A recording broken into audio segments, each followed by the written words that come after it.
Frédéric Socher, est-ce que tu peux juste te présenter rapidement et nous expliquer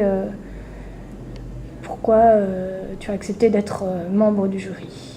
Alors j'étais au Festival de Dieppe l'an dernier avec un film, donc j'étais le réalisateur, Éclair à Hollywood,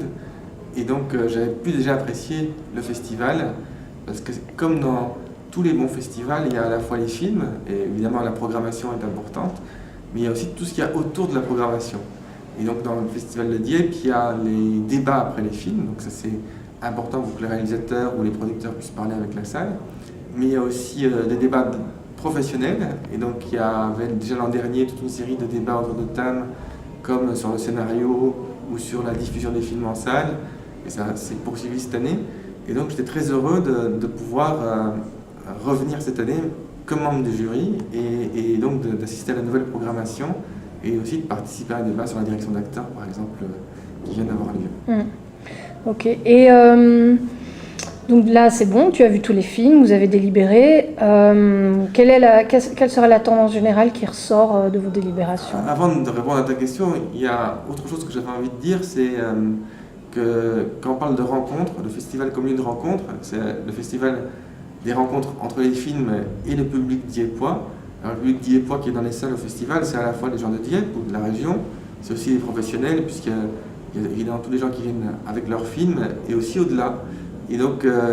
l'année dernière, c'était une vraie rencontre pour moi, puisqu'il y avait Christian Clérès, qui est un scénariste qui habite Rouen, mais qui vient régulièrement à Paris,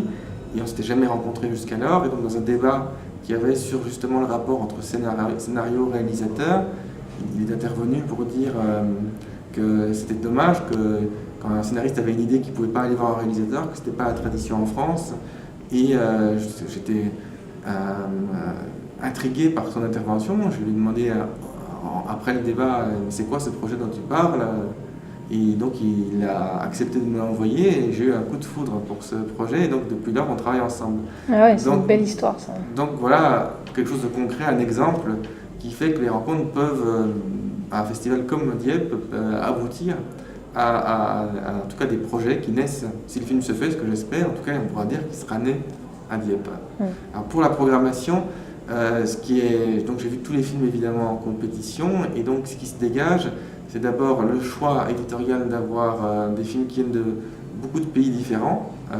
puisqu'il y avait des films de production avec le Canada, des films français bien sûr, mais aussi un film pakistanais, mais aussi un film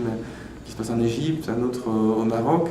et donc une vraie ouverture sur plusieurs types de cinéma. Il y a des cinémas qui mélangent documentaire et fiction, il y a des cinémas qui... une certaine noirceur quand même aussi qui se dégage, c'est-à-dire une sorte de noirceur sur les rapports humains qui peuvent exister dans un très grand nombre de films, et parfois quelques lueurs d'espoir, comme dans le film qui s'appelle La Vierge, les